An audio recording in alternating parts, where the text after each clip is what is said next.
Listening, fill in the blanks. Let's start.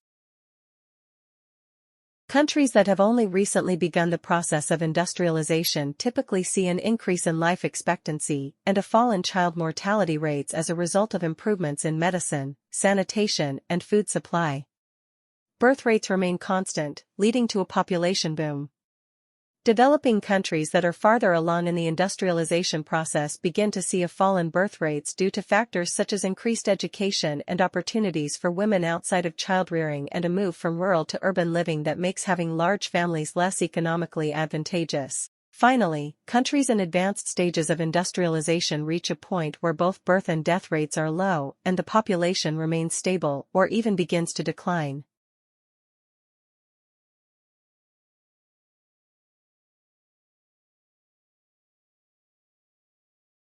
Tiny houses are homes, usually 40 square meters or less.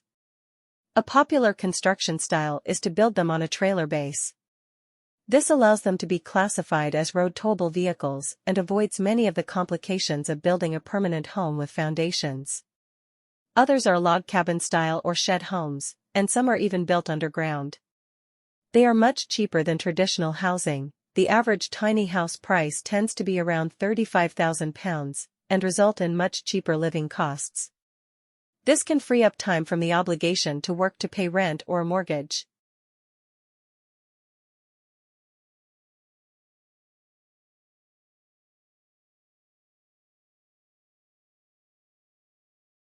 This also means that although tiny houses are considerably more affordable than conventional houses, they are out of the reach of the people who are in most dire need of housing.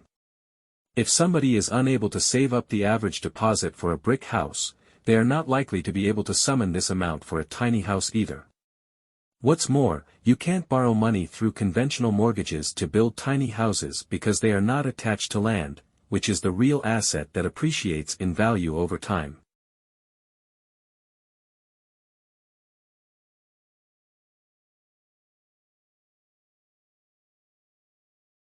We think of museums as trustees of a nation's cultural capital.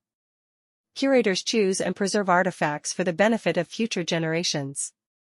They shape lasting impressions of communities and their aesthetic values and creativity. These are weighty responsibilities, and public museums have often been judged harshly for the selective legacies crafted by their key decision-makers. Since the mid-1980s, the feminist activist Guerrilla Girls have brought into focus significant gender and ethnic biases in museums around the world through a series of high-profile interventions, poster campaigns and exhibitions.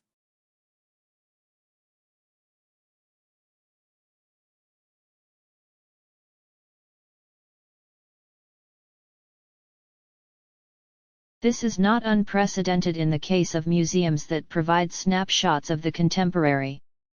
But it does raise questions about the ways in which we expect art institutions to meet the needs of audiences through time. Museums are lasting repositories of collective memory, spaces that debate the past and contest urgent issues in the present. That means we need to keep a watchful eye on the ambitions and policies of institutions that shape our cultural landscape and consider how they impact on the public interest both now and in the future.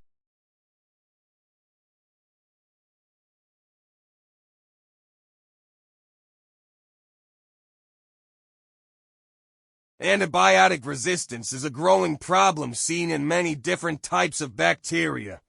As treatment options continue to dwindle, it has been recognized as a global threat, one that has grown worse not only because of a rise in resistance but also due to the decrease in both the discovery and production of new drugs.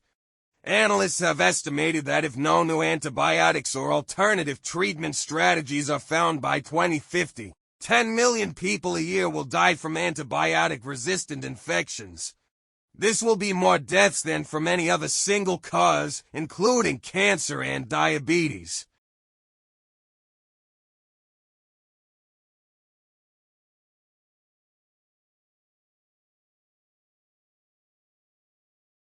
In a conventional wheel set, both wheels are interlocked and connected with a fixed axle, preventing any relative rotation between them. When a train enters a curve or a divergent route at a junction, it must slow down to ensure the wheels are guided over the track to prevent unwanted vibration of the wheels. Railway researchers are now developing independently rotating wheels to include a separate actuation mechanism that can help steer the wheel sets on the curved route.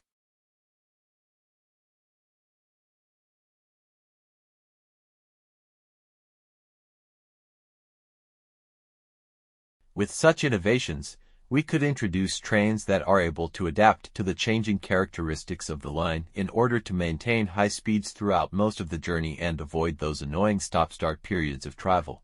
Widening and disrupting the boundaries of current railway designs in this way would enable us to create a next-generation network with a step change in performance that is fit for the 21st century, without any need for expensive levitating trains or vacuum tubes.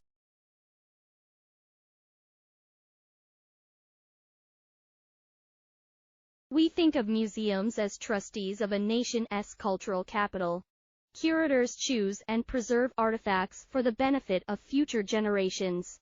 They shape lasting impressions of communities and their aesthetic values and creativity. These are weighty responsibilities, and public museums have often been judged harshly for the selective legacies crafted by their key decision-makers.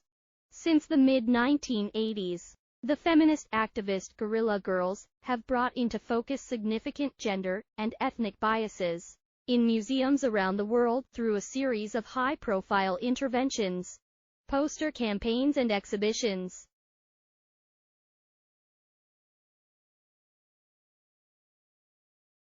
Like, share, subscribe the channel, and press the bell icon for further updates.